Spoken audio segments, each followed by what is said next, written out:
जी हां दोस्तों, बंगाल में बाबरी का शिलान्यास होते ही मोदी शाह का खेला क्या हो गया कामयाब। क्या बंगाल में लगने जा रहा है राष्ट्रपति शासन। स्वागत है आप सभी का। आप देख रहे हैं द राजनीति का विशेष सेगमेंट खबर और विश्लेषण। मैं हूं जबार खान। दोस्तों, आखिर हरियाणा, महाराष्ट्र और बिहार को अपनी राजनीतिक बिसात पर बिछाकर जिस तरीके से मोदी शाह ने जीता, क्या बंगाल को उससे इतर एक अलग तरीके का एक्सपेरिमेंटल राज्य बना रहे हैं। क्या बंगाल में जिस एसआईआर के बुनियाद और बूते पर मोदी शाह जीत मिलती हुई दिखाई नहीं दे रही उनको, तो बंगाल में राष्ट्रपति शासन लगाने की तैयारी है। आखिर ममता बनर्जी ने एक दिन पहले क्यों कहा कि दरअसल मोदी शाह बंगाल में राष्ट्रपति शासन की है। तो क्या एक बेवकूफ मुस्लिम विधायक के जरिए बाबरी मस्जिद का शिलान्यास कराना दरअसल पर्दे के पीछे से बीजेपी के का कोई बहुत बड़ा गेम रहा, जिसके आधार पर तनाव पैदा करके बंगाल में राष्ट्रपति शासन के लिए सिफारिश करवाकर राष्ट्रपति शासन लगाई जाए। दोस्तों, विस्तार से आपको सब कुछ बताते हैं। अगले चंद मिनट मेरे साथ पे बने रहें, क्योंकि बहुत ही डेंजरस स्थिति राजनीतिक मोड़ वाली यह है। दोस्तों, एक तरफ पूरे देश का युवा परेशान, किसान परेशान, बेरोजगारी से लोग परेशान, बेरोजगार परेशान, महिलाएं परेशान, शिक्षा स्वास्थ्य की हालत चौपट। हालात ये कि देश में करीब करीब सारी फ्लाइटें रुकी हुई, यात्रियों की परेशानी, किसी को अस्थियां ले जाना, किसी को बाप के अंतिम संस्कार में शामिल होना, किसी को शादी में शामिल होना, किसी को अपना एग्जाम देना। जाहिर तौर पर ऐसी मुश्किलें जिसमें गरीब सब ज्यादा से ज्यादा गरीब होता जा रहा, अमीर अमीर से अमीर होता जा रहा।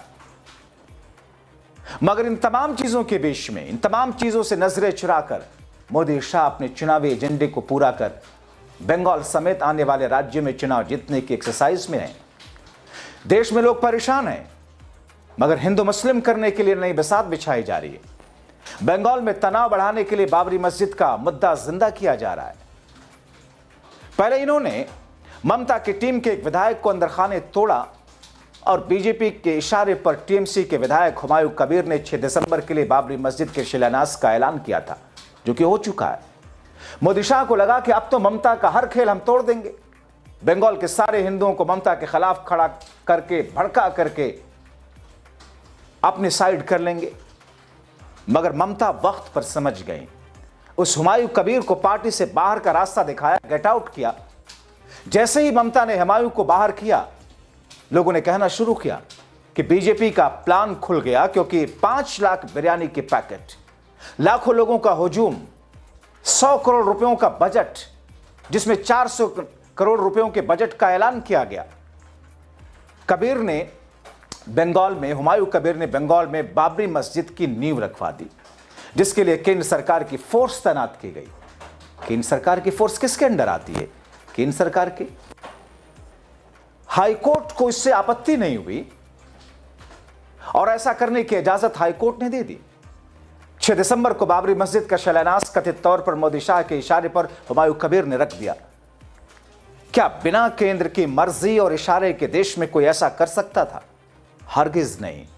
जो देश के मुसलमानों को बाबर की औलाद कहकर पूरी मुस्लिम कम्युनिटी पर प्रहार कर हिंदू समाज को एकजुट कर वोट लेने का खेल खेलते हो, मुस्लिमों के खिलाफ बाबर के नाम को बर्दाश्त तक नहीं करते हैं, वो देश में अयोध्या के उसी बाबरी मस्जिद के नाम पर फिर से बाबरी मस्जिद का नींव रखने की इजाजत देंगे और बाकायदा फोर्स लगवा करके शिलान्यास करवाएंगे। जब फोर्स लगाने की जरूरत थी तो दिल्ली में बैठा हुआ नरसिम्हा राव का व्यक्ति, जो कि प्रधानमंत्री के पद पर था, और उत्तर प्रदेश का मुख्यमंत्री कल्याण सिंह, दोनों ने फोर्स पहुंचने नहीं दी। मगर यहां पर फोर्स लगवा करके बाबरी मस्जिद का शिलान्यास कराया गया और सत्ता, इसमें सबकी सहमति नजर आई। मोदी मौन, शाह मौन, योगी मौन, साक्षी मौन, जोशी मौन, साध्वी निरंजन मौन, असम के हिमंता मौन, सब मौन। यह राजनीति का पर्दे के पीछे से असली खेल। दोस्तों, आप सोचिए कि जब सैफ अली खान के बेटे का नाम तैमूर रखा गया, तो उस पर इसी गैंग के नफरती चिंटियों ने एक्टिव होकर कहना शुरू किया कि तुमने देश से गद्दारी की है, हम इस तैमूर को एक्ट नहीं करने देंगे, इसे स्टार बनने नहीं देंगे। दोस्तों, नफरत का यह आलम कि जो बेचारा अभी मासूम बच्चा है, उसके 20 साल के बाद आने वाले भविष्य को अभी से बर्बाद करने का ऐलान ये नफरती करते हैं।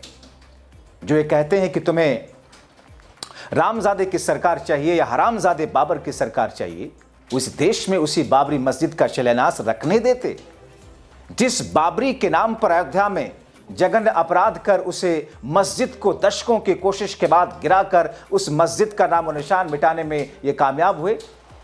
और दोस्तों, ये मैं नहीं कह रहा हूं, ये सुप्रीम कोर्ट का 2019 का वो फैसला कह रहा है, जिसमें यह लिखा गया था कि बाबरी मस्जिद को गिराना एक हीनियस क्राइम था, एक जघन्य अपराध था, और उस बाबरी मस्जिद किसी मंदिर को तोड़ करके नहीं बनाया गया। दो बातें सुप्रीम कोर्ट के उस जजमेंट में लिखा हुआ था।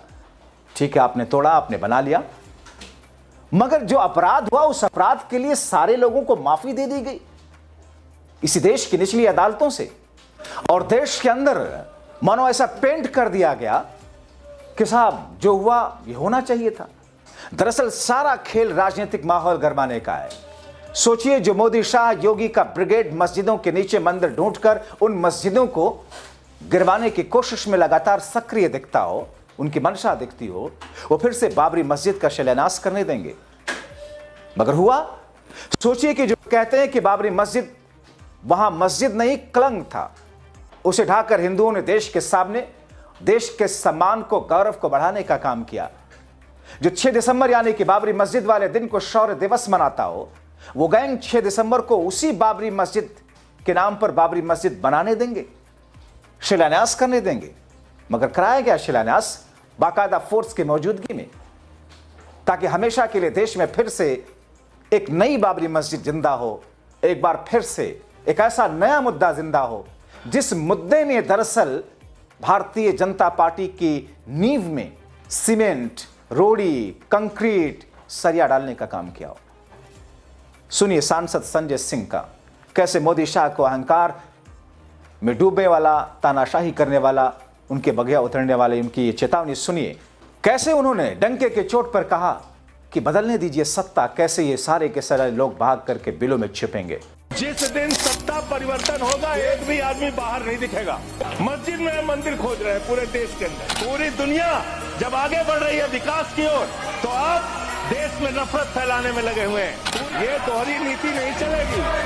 आपके लड़के कतर के शेखों के साथ बिजनेस करेंगे, दुबई के शेखों के साथ बिजनेस करेंगे, यहाँ मुसलमानों के खिलाफ हिंसा की बात करोगे। पूरी दुनिया अपने तकनीक का विस्तार कर रही है, तो आप कब्र खोदने में लगे हुए हैं, मस्जिद के अंदर मंदिर खोदने में लगे हुए हैं। ये भारत खोदो योजना चला रहे देश में। अरे मैं कहता हूं, अगर इतना ही खोदना है, कल को कोई आके दावा करेगा संसद को खोद तो कम से कम प्रधानमंत्री की डिग्री मिल जाएगी, उसका तो पता चल जाएगा कहां है। दिल्ली आपसे समझती नहीं, जहां राष्ट्रपति, प्रधानमंत्री, संसद, केंद्रीय मंत्री, गृह मंत्री, रक्षा मंत्री वो सब रह रहे हैं, आपसे वो दिल्ली नहीं समझ रही।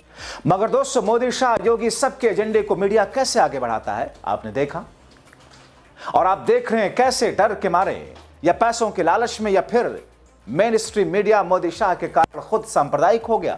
या आप तय कीजिए, डर की वजह से, पैसों के लालच में, या फिर खुद मीडिया सांप्रदायिक है। तभी राहुल के कमांडर ने मीडिया का गर्दा उड़ा दिया। उनके सामने ही राहुल के कमांडर ने गटर मीडिया को मुंह पर सुनाया, अगर देश का मीडिया जिंदा है तो जिंदा होने का सबूत तो दे। Is that we are alive? Give us some evidence that you are alive. सबूत तो दीजिए जिंदा रहने का साहब। अपना डर तो जिंदा रखिए, आपका तो डर भी मर चुका है, तो आप कहां जिंदा हैं? हमें तो नहीं दिखते आप जिंदा, माफ कीजिएगा। Whether you died out of unemployment or you committed suicide, I don't know. But you are dead. It's a fact. Please face it. And we are grieving the death of media here. And the opposition, I am sorry, has been widowed. हम तो weather पे झेल रहे हैं, आप बैठी हैं तो हिंदी भी थोड़ा बोल दूं। बिना मीडिया के ऑपोजिशन की हालत जो होती है वो अब हो रही है, आपको दिख रहा है। चलिए भूल जाइए ऑपोजिशन को, forget us. Think of the democracy, think of your future, think of the generations which are yet to come. We have destroyed everything. And I'm sorry, you cannot exonerate yourself, Rajdeep. Not Rajdeep. तो फिर एक ऐसी स्थिति जिसकी न कहीं जरूरत थी, न किसी मुस्लिम समाज से मांग उठी, न किसी ने ऐसा सोचा कि बाबरी मस्जिद को लेकर के मुद्दा गरमाया जाए, क्योंकि देश का अल्पसंख्यक ये जानता है कि बाबरी मस्जिद का मुद्दा अगर दोबारा उठेगा तो इस देश में 90 के दशक से ज्यादा बवाल मचेगा।